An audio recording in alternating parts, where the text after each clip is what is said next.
Mazmur 91. Dalam lindungan Allah. Orang yang duduk dalam lindungan yang maha tinggi dan bermalam dalam naungan yang maha kuasa akan berkata kepada Tuhan, tempat perlindunganku dan kubu pertahananku, Allahku yang kupercayai. Sungguh dialah yang akan melepaskan engkau dari jerat penangkap burung, dari penyakit sampar yang busuk. Dengan kepaknya ia akan menundungi engkau. Di bawah sayapnya engkau akan berlindung. Kesetiaannya ialah perisai dan pagar tembok. Engkau tak usah takut terhadap kedahsyatan malam, terhadap panah yang terbang di waktu siang, terhadap penyakit sampar yang berjalan di dalam gelap, terhadap penyakit menular yang mengamuk di waktu petang. Walau 1.000 orang rebah di sisimu dan 10.000 di sebelah kananmu, tetapi itu tidak akan menimpamu. Engkau hanya menontonnya dengan matamu sendiri dan melihat pembalasan terhadap orang-orang fasik. Sebab Tuhan ialah tempat perlindunganmu. Yang Maha Tinggi telah kau buat tempat perteduhanmu. Malapetaka tidak akan menimpa kamu, dan tulah tidak akan mendekat kepada kemahmu. Sebab malaikat-malaikatnya akan diperintahkannya kepadamu untuk menjaga engkau di segala jalanmu.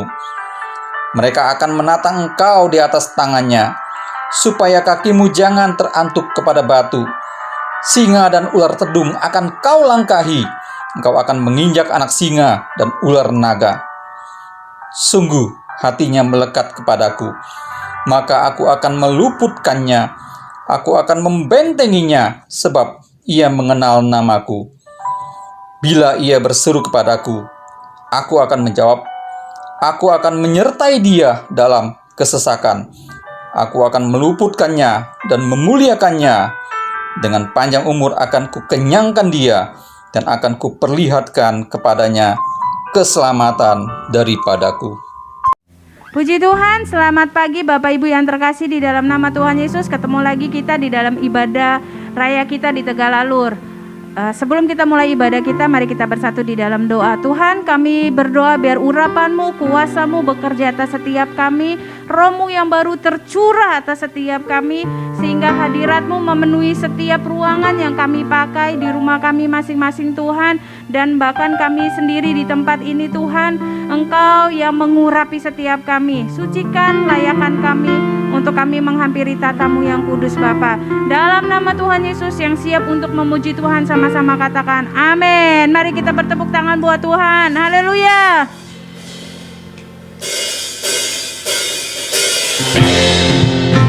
Sama seperti di Yoel 2 ayat 28 dan 29, bahwa Tuhan akan mencurahkan Roh-Nya atas setiap anak kita laki-laki dan perempuan, bahkan setiap orang yang ada di muka bumi ini. Haleluya. Biar ini menjadi doa kita semua Bapak Ibu Saudara terkasih.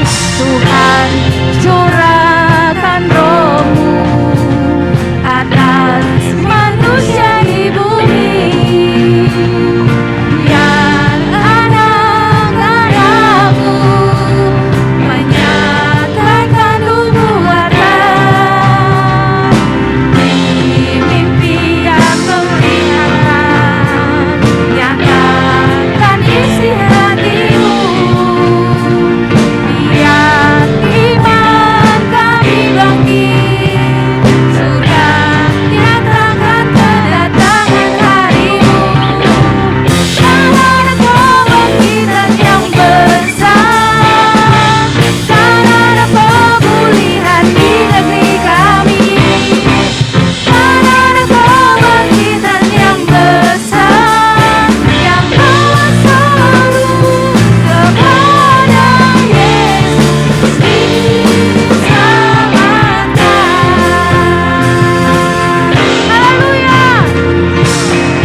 katakan kepada krisis ekonomi yang ada, diam dan tenanglah. Kita naikkan pujian ini karena kita diberkati, maka Indonesia pun diberkati oleh Tuhan. Haleluya.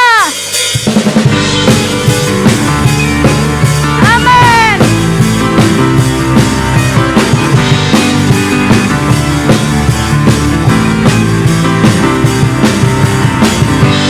Kasih setiamu nyata bagiku, hikmat kebajikan tersedia bagiku. Kepala sanggup terima segalanya, dan anugerahnya sangat besar bagiku. Aku diberkati, aku dilimpahi, karena Allah sanggup untuk banyak. Indonesia diberkati, Indonesia dilimpahi atas sempurna anugerah Tuhan bagiku. Yes, kami mau beriman ya Tuhan, bahwa Engkau akan memberkati bangsa kami Indonesia. Haleluya. Kasih setiamu nyata bagiku, hikmat kebajikan tersedia bagiku.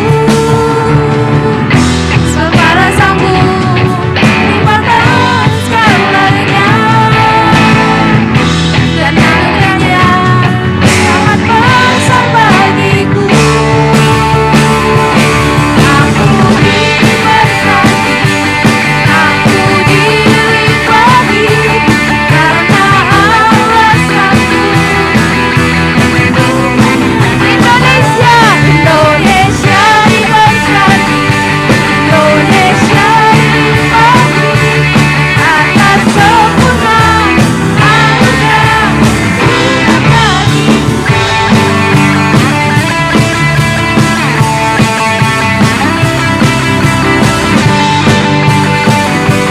Haleluya ya Yesus. Ini doa kami ya Tuhan.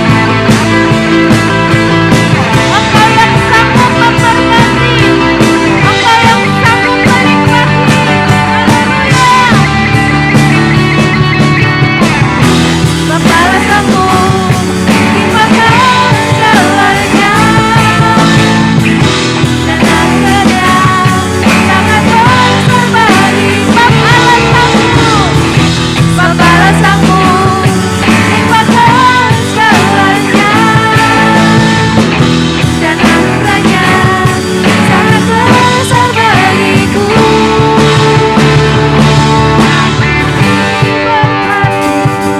Aku dilimpahi, karena Allah sanggup. Kita diberkati, maka Indonesia diberkati. Haleluya.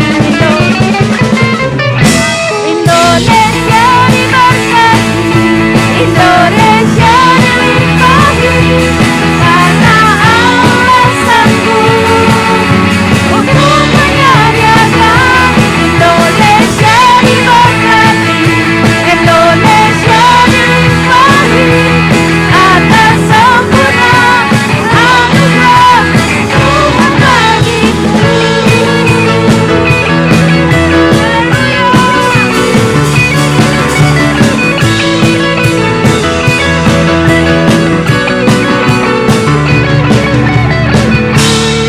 Haleluya. Yang percaya katakan amin. Haleluya.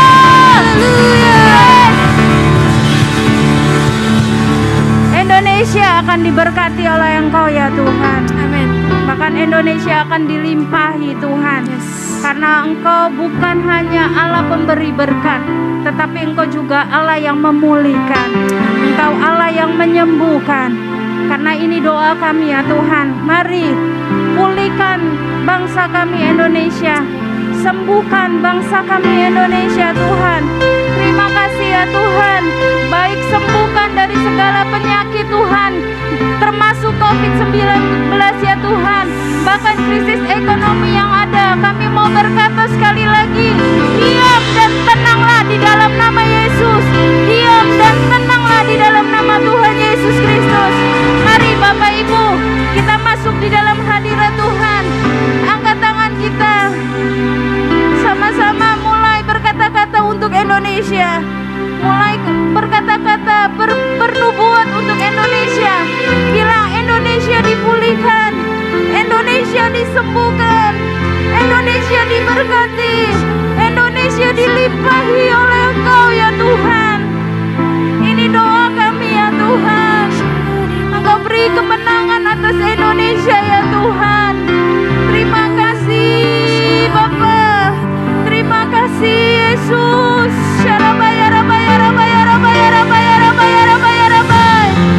Oh, ini doa kami ya Tuhan. Ini doa kami untuk bangsa kami ini ya Bapa. Haleluya.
menaikkan pujian ini. Mari kita berdoa Bapak Ibu. Bukankah firman Tuhan berkata, kesejahteraan kota dan bangsa kita itu ada di tangan kita, dan itu menjadi kesejahteraan kita. Saat ini ya Bapa, saat ini ya Tuhan, kami merendahkan diri kami, dan kami mewakili bangsa kami ya Tuhan. Kami minta ampun kepadamu ya Tuhan. Belas kasihan-Mu turun atas bangsa kami ya Yesus. Oh haleluya, ampuni kami, pulihkan kami ya Yesus. Haleluya, haleluya, katakan sama-sama, haleluya.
Bukankah di Mazmur 127 ayat 1 berkata, ya Tuhan, jikalau bukan Tuhan yang mengawal kota, sia-sialah pengawal yang berjaga-jaga. Saat ini ya Tuhan, kami minta belas kasihan-Mu atas Indonesia. Mari pulihkan dan sembuhkan Indonesia ya Tuhan. Sembuhkan ya Tuhan. Mulai dari kami ya Tuhan. Mulai dari pribadi kami Tuhan. Karena kami tahu dari setiap kami untuk memulihkan ya Tuhan, maka mulailah bangsa kami Engkau pulihkan. Pulihkan setiap anak-anak-Mu ya Tuhan. Pulihkan setiap anak-anak-Mu ya Yesus. Mari ya Yesus, pengampunan-Mu turun atas setiap kami. Ampuni setiap kami ya Tuhan. Ampuni setiap kami ya Bapa. Terima kasih Yesus. Terima kasih ya Tuhan. Terima kasih Tuhan. Terima kasih ya Yesus. Terima kasih ya Tuhan. Saat firman-Mu akan disampaikan oleh hamba-Mu Tuhan, Engkau yang terus berlanjut berbicara atas setiap kami. Bukan lagi hamba-Mu yang berkata-kata Tuhan, tetapi Engkau sendiri yang berkata-kata kepada setiap kami ya Tuhan. Karena firman-Mu itu yang meneguhkan setiap hati kami, yang memberi jalan keluar bagi setiap kami, yang menuntun setiap langkah kami ya Tuhan. Firman-Mu yang menjadi terang bagi setiap kami ya Bapa, menjadi pelita bagi setiap kami Tuhan, untuk setiap jalan-jalan yang harus kami lalui ya Tuhan. Urapi hamba-Mu, urapi hamba-Mu Tuhan Yesus Kristus. Urapi hamba-Mu ya Tuhan, bahkan urapi setiap kami. Urapi setiap kami. Lembutkan hati kami untuk kami boleh menerima firman, benih firman itu Tuhan. Sehingga benih firman itu menjadi hidup dan menghidupi kami ya Bapa. Menghidupi kami karena kami butuh firman-Mu. Kami butuh Roh-Mu ya Tuhan untuk penuntun setiap kami Yesus. Terima kasih Tuhan. Terima kasih Bapa. Bahkan Tuhan, sebelum kami masuk di dalam perjamuan kudus-Mu ya Tuhan, mari sucikan dan layakkan setiap kami untuk kami mengambil bagian atas tubuh dan darah-Mu yang tercurah atas setiap kami. Karena kami tahu melalui tubuh dan darah-Mu itu menjadi kekuatan atas setiap kami, pemulihan atas setiap kami. Darah-Mu yang tercurah itu yang menyembuhkan dan memulihkan setiap kami. Itu yang mengampuni kami ya Bapa. Terima kasih ya Tuhan. Layakkan kami benar-benar Tuhan untuk kami boleh mengambil bagian itu ya Tuhan. Terima kasih Yesus. Ini doa kami ya Tuhan. Ini doa kami di dalam nama Tuhan Yesus Kristus. Kami berdoa dan mengucap syukur dalam nama-Mu ya Tuhan. Mari yang percaya sama-sama katakan amin. Apa yang dimaksud dengan Pentakosta ketiga? 1. Pentakosta ketiga adalah pencurahan Roh Kudus yang dahsyat di zaman ini, melebihi yang terjadi di Azusa Street. 2. Pentakosta ketiga akan mengakibatkan penuaian jiwa yang terbesar dan yang terakhir sebelum Tuhan Yesus datang kembali. 3. Pentakosta ketiga akan membangkitkan generasi Yeremia, yaitu anak-anak muda yang dipenuhi Roh Kudus, cinta mati-matian kepada Tuhan Yesus, tidak kompromi terhadap dosa, dan akan bergerak untuk memenangkan jiwa. 4. Pentakosta ketiga lahir di Indonesia dan bergerak ke bangsa-bangsa. Gerakan ini dari timur ke barat dan akan kembali ke Yerusalem. 5. Pentakosta ketiga akan memberikan kuasa untuk menyelesaikan amanat agung, dan setelah itu Tuhan Yesus datang kembali. Amin.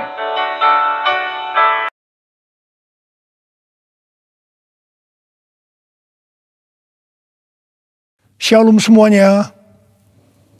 Tuhan Yesus mengingatkan kita mengenai persyaratan untuk masuk ke dalam kerajaan sorga. Seperti yang dituliskan dalam Matius 7 ayat 21 sampai dengan 23. Tuhan Yesus berkata, bukan setiap orang yang berseru kepadaku, Tuhan, Tuhan, akan masuk ke dalam kerajaan sorga, melainkan dia yang melakukan kehendak Bapa-Ku yang di sorga. Pada hari terakhir, banyak orang akan berseru kepadaku, Tuhan, Tuhan, bukankah aku bernubuat demi namamu, dan mengusir setan demi namamu, dan mengadakan banyak mujizat demi namamu juga? Pada waktu itulah aku akan berterus terang kepada mereka dan berkata, aku tidak pernah mengenal engkau. Enyahlah daripadaku, kamu sekalian pembuat kejahatan. Di sini Tuhan Yesus dengan tegas mengajarkan bahwa melakukan kehendak Bapa yang di sorga merupakan suatu syarat untuk masuk ke dalam kerajaan sorga. Perlu diingat, hal ini tidak berarti bahwa kita dapat memperoleh keselamatan dengan usaha sendiri atau dengan kekuatan sendiri. Sesuai dengan Efesus 2 ayat 8 sampai dengan 10 yang berkata, sebab karena kasih karunia kamu diselamatkan oleh iman. Itu bukan hasil usahamu, tetapi pemberian Allah, karena kita ini buatan Allah. Kita mampu melakukan kehendak Tuhan dan menjalankan hidup benar oleh karena kasih karunia yang kita responi dengan iman. Tuhan senantiasa menyediakan kemampuan untuk menaati Dia. Karena itu, kita yang hidupnya intim dengan Tuhan, oleh karena kasih karunia, kita akan mampu melakukan kehendak Bapa di sorga. Katakan amin. Tuhan Yesus mengingatkan bahwa pada hari-hari terakhir akan ada banyak orang, sekali lagi saya katakan, akan ada banyak orang di dalam gereja yang melayani dan percaya bahwa mereka adalah hamba-hamba Tuhan. Tetapi justru Tuhan Yesus tidak pernah mengenal mereka. Kita diingatkan agar jangan sampai hal ini terjadi kepada kita. Kita harus sungguh-sungguh taat kepada kebenaran firman Tuhan dan tidak menganggap keberhasilan dalam pelayanan sebagai standar untuk menilai hubungan mereka atau keuntiman dengan Tuhan. Ketika orang-orang itu berkata, Tuhan, bukankah kami bernubuat, mengusir setan, mengadakan banyak mujizat demi namamu? Di situ Tuhan Yesus akan berkata, aku tidak pernah mengenal kamu. Enyahlah daripadaku, kamu sekalian pembuat kejahatan. Di sini Alkitab mengajarkan kepada kita bahwa khotbah yang berapi-api, bersemangat, membuat mujizat bisa berasal dari iblis. Rasul Paulus mengingatkan bahwa iblis pun menyamar sebagai malaikat terang. Jadi jangan heran kalau pelayan-pelayan iblis menyamar sebagai pelayan-pelayan Tuhan.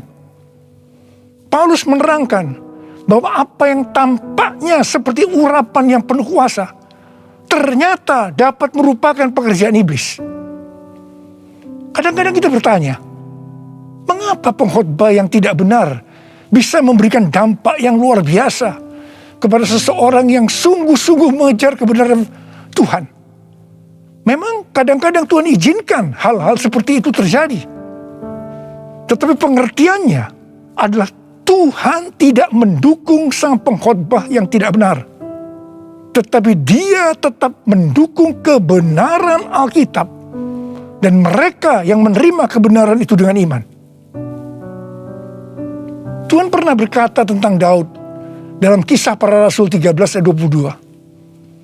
Aku telah mendapatkan Daud bin Isai, seorang yang berkenan di hatiku dan yang melakukan segala kehendakku. Jadi Tuhan berkenan kepada Daud karena Daud melakukan kehendaknya. Kehendak Tuhan yang mana? Kisah Para Rasul 13 ayat 36 berkata, sebab Daud melakukan kehendak Allah pada zamannya.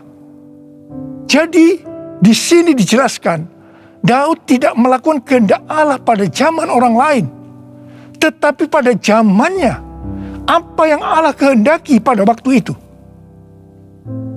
Saya pribadi merindukan untuk mendengarkan Tuhan berkata kepada saya, "Aku telah menemukan Niko Binyotoro Harjo, orang yang berkenan di hatiku dan melakukan kehendak Tuhan pada zaman ini." Apakah saudara juga merindukan hal yang seperti itu? Ku mau hidup seturut kehendak Tuhan. Ku mau memberi semua yang ku dapat berikan. Ku mau cinta Dia lebih dari semua. Ku tak dapat membalas kasih-Nya. Ku mau cinta Dia lebih dari semua. Ku tak dapat membalas kasih-Nya. Ku tak dapat membalas kasih-Nya. 6 hari sebelum Paskah, Tuhan Yesus datang ke Betania, di mana Lazarus pernah dibangkitkan. Mereka mengadakan perjamuan untuk Tuhan Yesus. Marta melayani Dia. Di tengah-tengah perjamuan itu, Maria mengambil setengah kati minyak narwastu murni yang mahal harganya, lalu meminyaki kaki Tuhan Yesus dan menyekanya dengan rambutnya. Dan bau minyak narwastu itu semerbak di seluruh rumah itu. Yudas Iskariot, salah seorang murid Tuhan Yesus berkata, "Kenapa minyak narwastu itu tidak dijual saja dengan harga 300 dinar? Dan uangnya bisa diberikan kepada orang-orang miskin." Yudas berkata seperti ini bukan karena dia memperhatikan nasib orang-orang miskin, tetapi karena dia akan mencuri uang kalau minyak narwastu itu dijual. Tuhan Yesus berkata, "Sudahlah, biarlah dia melakukan hal itu untuk mengingatkan hari penguburanku. Karena orang-orang miskin selalu ada padamu, tetapi aku tidak akan selalu ada padamu."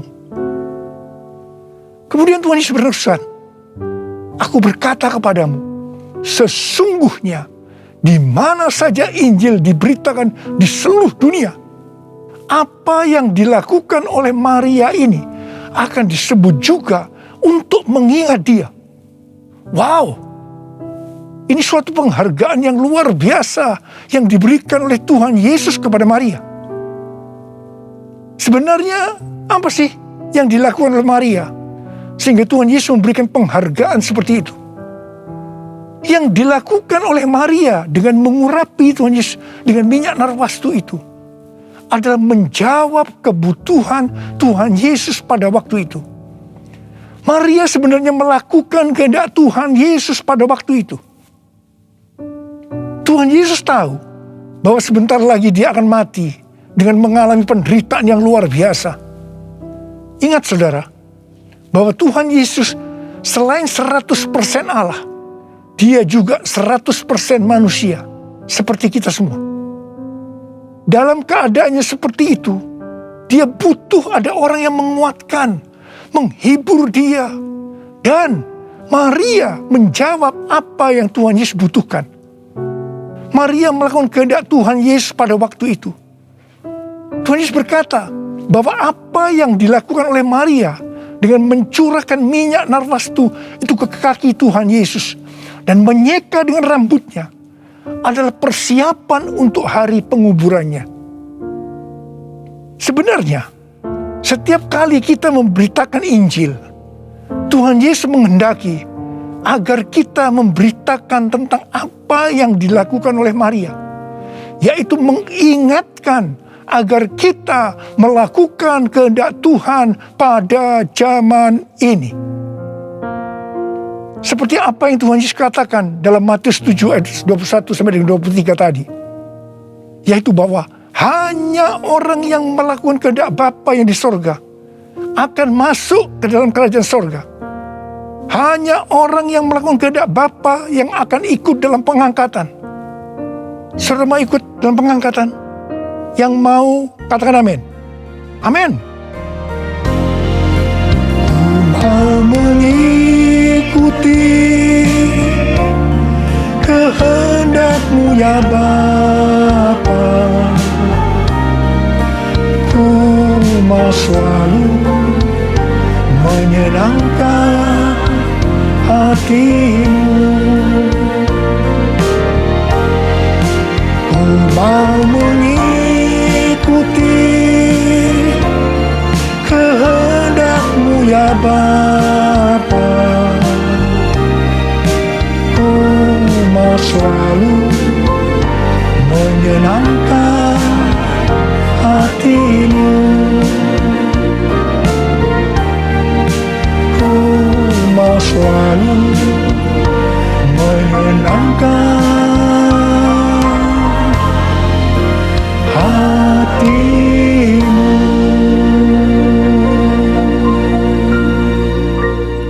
Pertanyaannya, apa yang menjadi kehendak Bapa di sorga pada zaman ini? Pada awal tahun 2009, Tuhan berbicara kepada saya dengan sangat serius dari Wahyu 3 ayat 11 bagian A. Aku datang segera. Saya gemetar dan bertanya, Tuhan, apa yang akan Tuhan lakukan? Dan apa yang harus saya kerjakan?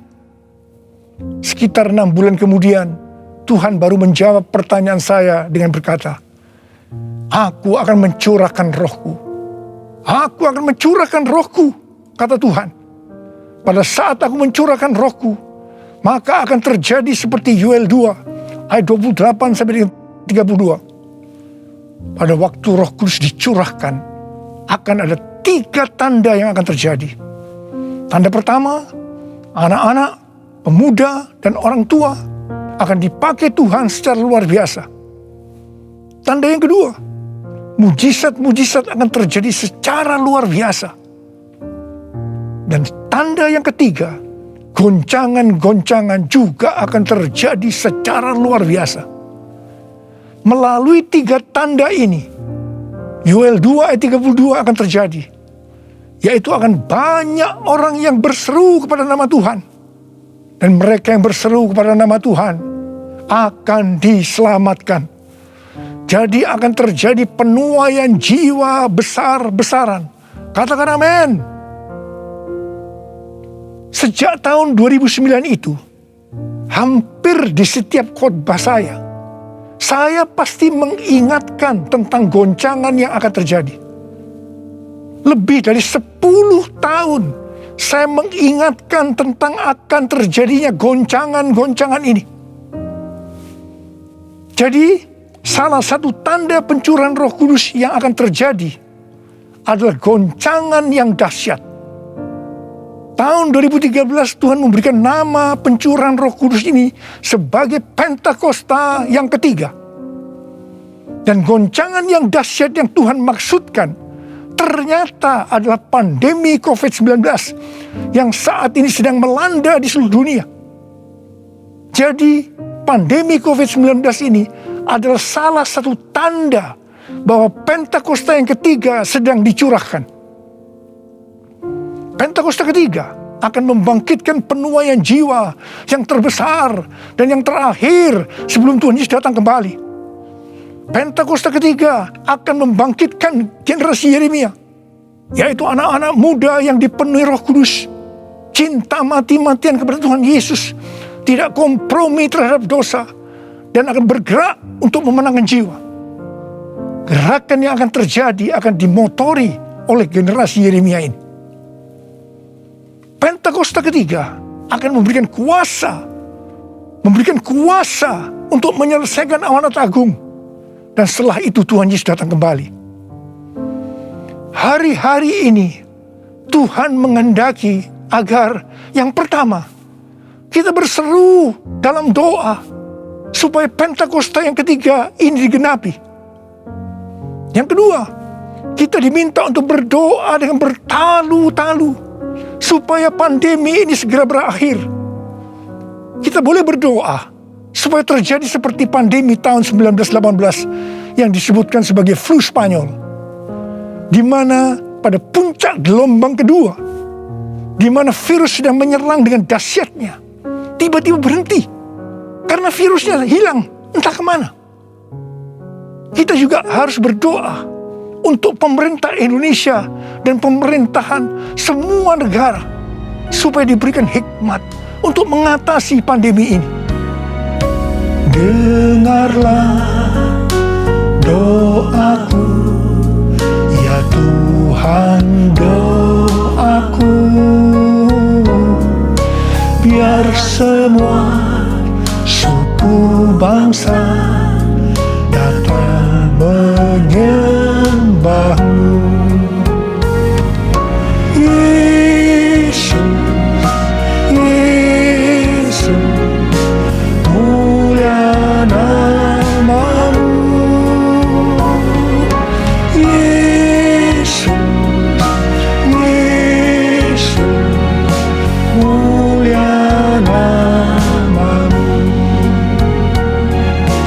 Mulia namamu.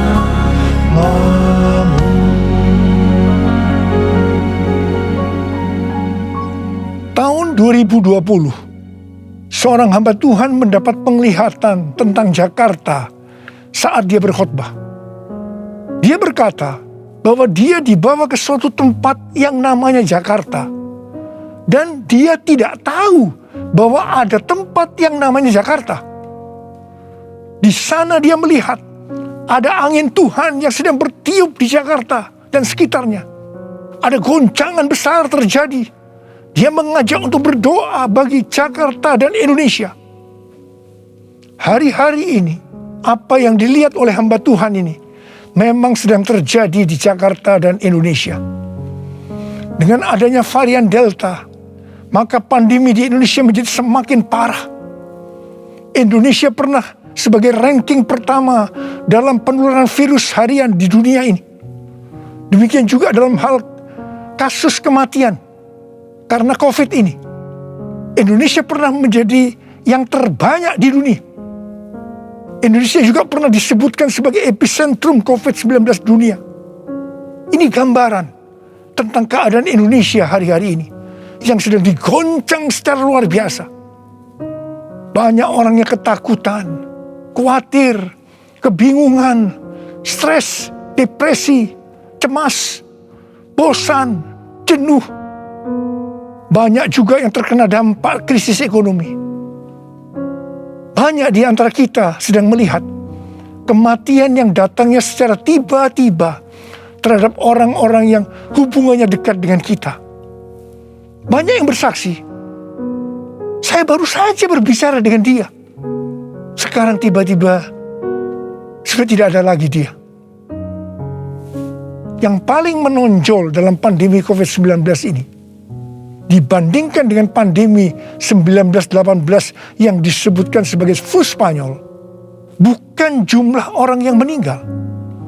Karena yang meninggal dalam COVID-19 ini relatif sedikit dibandingkan dengan flu Spanyol.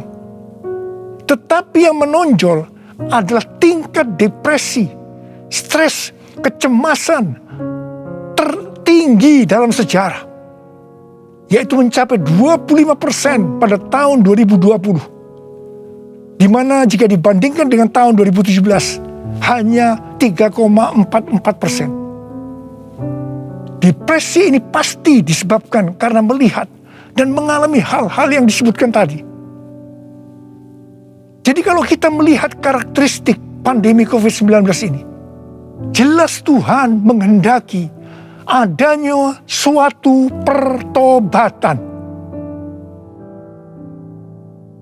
Pada hari Minggu, tanggal 11 Juli 2021, jam 2 siang, Dirjen Bimas Kristen dan Dirjen Bimas Katolik, Kementerian Agama Republik Indonesia, mengajak semua umat Kristen dan Katolik untuk berdoa bersama-sama di rumah masing-masing.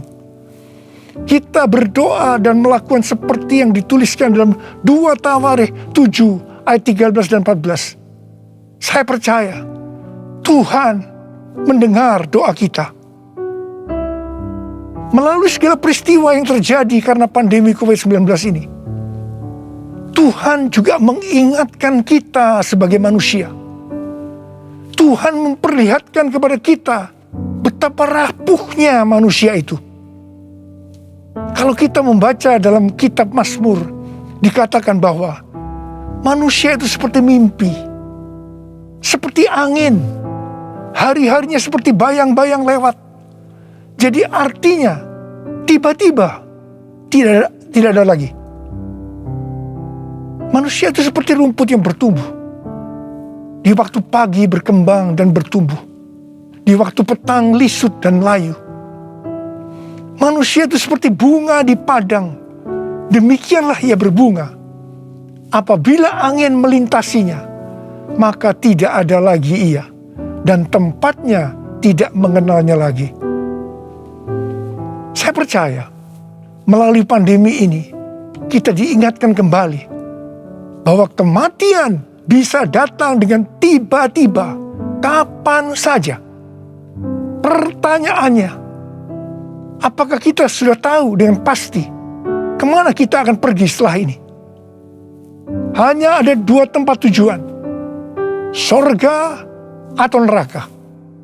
Hari-hari ini Tuhan mengingatkan kita, bukan hanya orang yang berseru, Tuhan, Tuhan, akan masuk ke dalam kerajaan sorga, melainkan dia yang melakukan kehendak Bapakku yang di sorga. Saya berdoa, setiap kita akan berkata, Tuhan, saya akan melakukan kehendak Tuhan pada zaman ini. Yang mau melakukan kehendak Tuhan pada zaman ini, boleh angkat tangan saudara. Saya akan berdoa buat saudara. Kita nyanyikan lagu ini.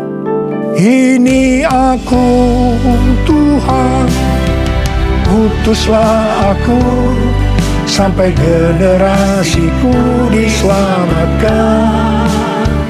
Ini aku Tuhan, utuslah aku, sampai generasiku diselamatkan. Ini aku Tuhan, ini aku Tuhan, utuslah aku, sampai generasiku diselamatkan. Ini aku Tuhan, utuslah aku, sampai generasiku diselamatkan. Sampai generasiku diselamatkan. Sampai generasiku diselamatkan. Mari kita berbahasa roh. Uriala masyarakat kana matakara bayana. Uriala bala bala bala bala bala bala bala bala bala bala bala. Uriala bala bala bala bala bala bala bala bala bala. Ora la la la la bara bara bara bara. Ora la la la bara bara. Engkau melihat anak-anakmu sudah mengangkat tangan di hadapanmu. Mereka berjanji mereka akan melakukan kehendak Tuhan pada zaman ini. Berkati mereka, berikan mereka kekuatan ya Tuhan. Berikan mereka kekuatan. Oh rabala bala bala bala bala bala. Hamba berdoa mereka yang sekarang terpapar dengan COVID-19 sembuh dalam nama Yesus, sembuh dalam nama Yesus, sembuh dalam nama Yesus. Mungkin ada di antara mereka yang kena dampak dari krisis ekonomi. Hamba percaya Tuhan, Engkau akan memberikan mereka kecukupan, malah berkelimpahan dalam hal yang baik. Terima, terima, terima, terima. Tuhan kasihani anak-anakmu. Kasihani anak-anakmu ini Tuhan. Kasihani. Kasihani Indonesia Tuhan. Hamba berdoa buat pemerintah Indonesia ya Tuhan. Kasihani. Berikan hikmat pada mereka untuk mengatasi pandemi COVID-19 ini ya Tuhan. Kurang-kurang, terima kasih. Kasihani Indonesia. Kasihani Indonesia. Kasihani anak-anakmu semua. Tuhan terima kasih. Terima kasih. Terima kasih. Terima kasih. Dalam nama Yesus. Dalam nama Yesus. Dalam nama Yesus. Amin. Mari saudara-saudara, kita akan masuk dalam perjamuan kudus. Kita akan mengingat ayat ini. Sebab setiap kali kamu makan roti ini dan minum cawan ini, kamu memberitakan kematian Tuhan sampai Ia datang. Perjamuan kudus adalah perjamuan Tuhan Yesus sendiri. Setiap kali kita masuk dalam perjamuan kudus, Tuhan Yesus selalu berkata, biarlah ini menjadi peringatan akan aku. Biarlah ini menjadi peringatan akan aku. Karena itu mari, arahkan hati kita kepada kebaikan Tuhan. Kita akan mengingat kebaikan Tuhan. Mari tundukkan kepala. Bapa, siapakah kami sebelum kami mengenal Engkau? Kami semua orang berdosa. Upah dosa adalah maut, mati. Tempatnya di neraka. Tapi Engkau yang tidak berdosa telah dijadikan dosa oleh karena kami. Engkau harus turun dari sorga mulia, menjelma menjadi manusia, mati ganti kami dengan penderitaan yang luar biasa. Sungguh kalau kami pikirkan ya Tuhan, betapa baiknya Engkau itu. Betapa baiknya Engkau itu ya Aba. Engkau jadikan sebagai anak-anak-Mu. Engkau tuntun, Engkau bela, Engkau berkati, Engkau lindungi, Engkau sembuhkan kami. Engkau juga hajar kami kalau kami berbuat salah padamu. Tuhan, terima kasih. Itu Engkau ya Aba. Itu Engkau ya Aba. Betapa baiknya Engkau itu. Saudara, Tuhan akan memberkati saudara melalui perjamuan kudus. Tapi Tuhan mau kita makan dan minum dengan cara yang benar. Karena itu sekarang masing-masing introspeksi. Lihat keadaan dirimu masing-masing saat ini. Jangan menyimpan dosa. Kalau Tuhan ingatkan ada dosa yang selama ini belum pernah selesaikan dengan Tuhan, ini saatnya saya berkata, ampuni saya Tuhan. Ampuni saya. Ampuni saya Tuhan. Ampuni, ampuni, ampuni. Tuhan, Kau melihat anak-anak-Mu yang sedang berdoa minta ampun kepadamu. Kau mengasihani mereka ya Tuhan. Kau mengasihi mereka ya Tuhan. Ampuni mereka. Ampuni, ampuni, ampuni ya Tuhan. Ampuni. Bapa, terima kasih. Kami akan masuk dalam perjamuan kudus dengan hati yang penuh ucapan syukur. Dalam nama Yesus kami berdoa. Amin. Sekarang mari kita angkat roti di tangan kanan kita tinggi-tinggi. Sebab apa yang telah kuteruskan kepadamu telah aku terima dari Tuhan. Yaitu bahwa Tuhan Yesus pada malam waktu Ia diserahkan mengambil roti. Dan sesudah itu yang mengucap syukur atasnya. Yang memecah-mecahkannya dan berkata, inilah tubuhku yang diserahkan bagi kamu. Perbuatlah ini menjadi peringatan akan aku. Sudah dikasih Tuhan. Bukankah roti yang kita pecah-pecahkan ini adalah persekutuan kita dengan tubuh Kristus? Mari kita makan dalam nama Yesus.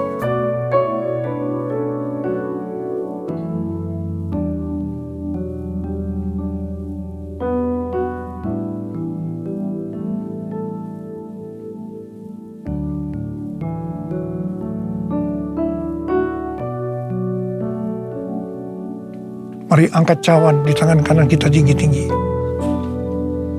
Demikian juga Ia mengambil cawan sesudah makan lalu berkata, cawan ini adalah perjanjian baru yang dimeteraikan oleh darahku.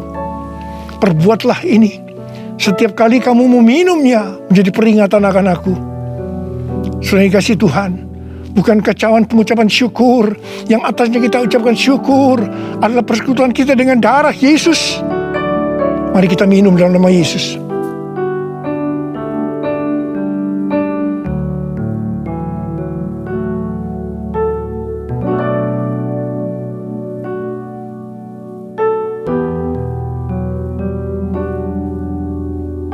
Mari sekarang ucapkan syukur dan terima kasih. Dengan suara. Jangan diam. Terima kasih ya Tuhan. Terima kasih ya Tuhan. Terima kasih. Terima kasih.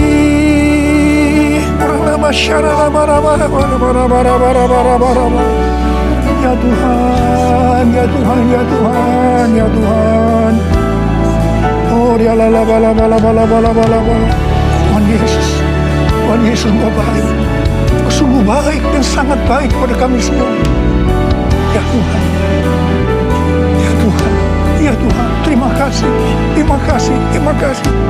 Kau baik ya Abba.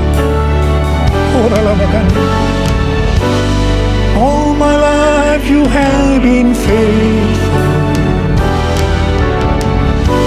All my life you have been so good.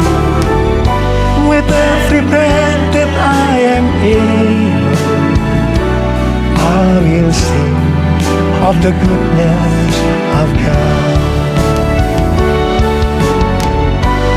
All my life you have been faithful.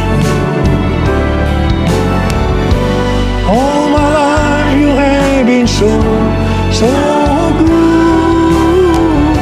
With every breath that I am able, I will sing of the goodness of God. I will sing of the goodness of God. I will sing of the goodness of God.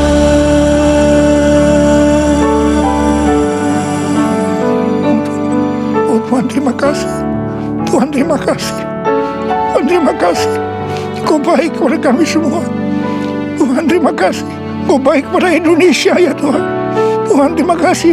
Kau baik kepada gerejamu. Oh Tuhan Yesus, terima kasih. Terima kasih. Terima kasih. Dalam nama Yesus. Amin.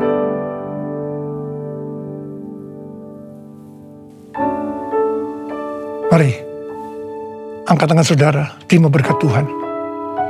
Kasih karunia yang berlimpah-limpah daripada Allah Bapa dalam anak yang tunggal Yesus Kristus.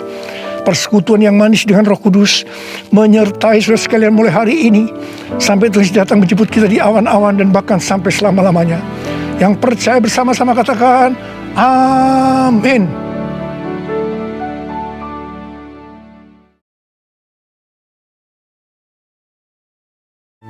Aku mengasihi Engkau Yesus dengan segenap hatiku. Aku mengasihi Engkau Yesus dengan segenap jiwaku. Ku renungkan firman-Mu siang